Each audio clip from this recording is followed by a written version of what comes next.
The story starts in a famous city, which name I can't remember, where a normal boy named Steven lived a horrible and pathetic life. Steven lived with his drug addicted mother named Susan.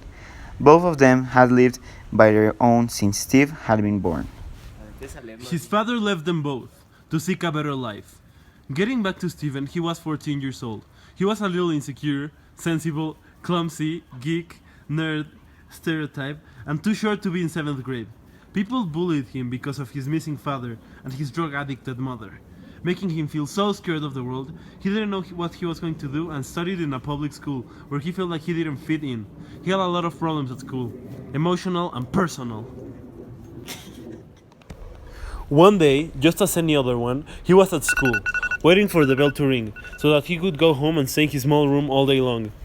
The bell rang. He got up and went to the exit, where eventually a crowd of bully boys appeared. The same boys that bullied one day after the other. He tried to run, but after some time, the boy caught him. Steven was really scared. He tried to call for help, but nobody answered. After some time, the group of boys left. Steven was crying, looking up to the sky, searching for something or someone to help him understand why his life was like that. He went back to school to get his things. A teacher approached to talk, but he just turned around and left. He spent the rest of the day at his house alone. His mother was working, thinking, what did he do to deserve that type of treatment? The next day was a different one. The air and weather felt different. Steve had finally committed to stand up for himself. No matter what the bullies did, he'd fight back. No more running from those bullies. At the time he got to school, everything was the same as usual. Nobody talked to him. He sat alone in all classes and no one chose him to work together. After a few hours and some classes, the bell for recess finally rang. He went outside like any other day. The day was rainy, there was a lot of wind, the trees were bubbling, and the sun was nowhere to be seen. The group of boys approached him. There was an odd tension in the air. He felt a rush of adrenaline in all his body. He felt ready to fight. They called him names and started to get closer, threateningly. The tallest of all the boys got closer and pushed Steven away. He fell to the ground and stand up right away. He didn't though, twice. He clenched his fist and charged against his opponent. In the moment when he was about to throw a punch, he felt an incredibly strong hit. He had never felt a stronger hit. After some He couldn't time, see where it came he from. regained consciousness. He saw a white flash, He felt and very then all weak and went sore. black. At first, he wasn't able to see anything. Everything looked blurry. He was dizzy and nauseated. He was confused. He tried to stand up, but his legs weren't responding. He saw no one around him. It took him some time until he recovered full function of his body. He stood up while everything started to take shape. It looked like a forest. There were a lot of trees and plants. Everything was green and it was very cold and foggy. It was getting dark. He thought he might need to find shelter. Steven ran towards the forest. Corre. It was a huge forest and the trees very tall. After what seemed like a lot of time, he finally saw a small light. He got scared and ran to it.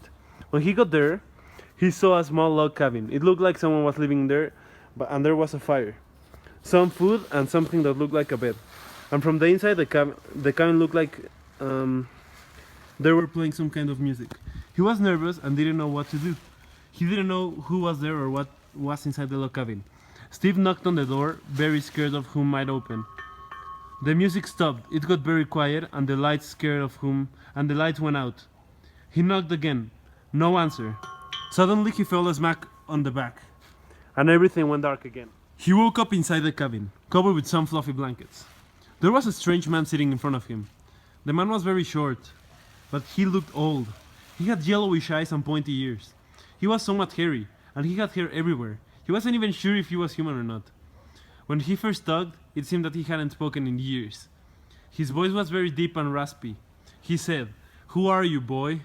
Who are you, boy? Nobody has been here in a long time. Nobody has been here in a long time. Steven didn't know what to answer. He was fascinated with the small man standing in front of him. He explained to the small man, named Robert, what was the situation and what he remembered. After all the explanation, Robert understood what was happening.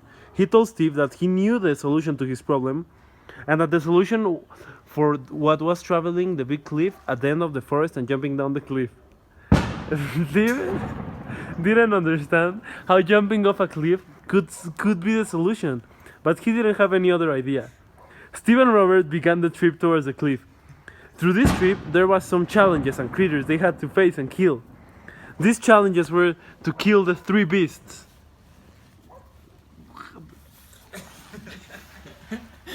Okay, and it was also they had to protect the forest and the path towards the cliff. The first was a big snake that hypnotizes you with his eyes. The real test wasn't the snake, but it was the fear that Steven had of snakes. Steve needed to face and use all the strength of his body to defeat it. After some time of struggle, he finally got it and killed it. The second was an old magician that has lost himself searching for this same path. The difficult part of the challenge was that this magician, after losing itself, he didn't want anyone else to find the path. The magician could turn into anything. He could know all of your fears and make them real. At first, you would believe that he would turn into some kind of creature, but then it turned into his mother. And finally, he was able to face his mother. The last one was the worst one, a fight towards himself. Facing his own fears and dreams, it took him some time, but after some time he was finally able to pass the first 2 stages. He got to the cliff, but in front of him a shadow appeared. It was him! This was not a usual fight. This was not the same fight against the bullies in his normal life. This was much tougher. This shadow began to tell him the truth about his life, about his dad and his mom, and why they bullied him. Finally, why he shouldn't get back to his old life. Steve took strength and grabbed the shadow, and then jumped off the cliff. They both fell. While they were falling, the shadow looked at him. Some kind of feeling appeared in his chest. He knew that look. He had felt it before. Then it disappeared. It disappeared, and once again, everything went black. He woke up and felt a small breeze in his face. It took him some time, but he recognized that place. The school. He stood up and looked around. Nobody was there. He couldn't understand why no one was there. He got struck by a lightning and nobody cared. He went looking around all the school, searching for something or someone. Everything looked dead. No life was around the color of the things. The plants, the sun, the sky, the colors were kind of without color. In that moment, a small shadow appeared from behind. It was Robert. And in that moment, Steve understood what had happened. He looked down and saw the shadow, his body lying down. A lot of memories and ideas went to his head, and again, everything went black.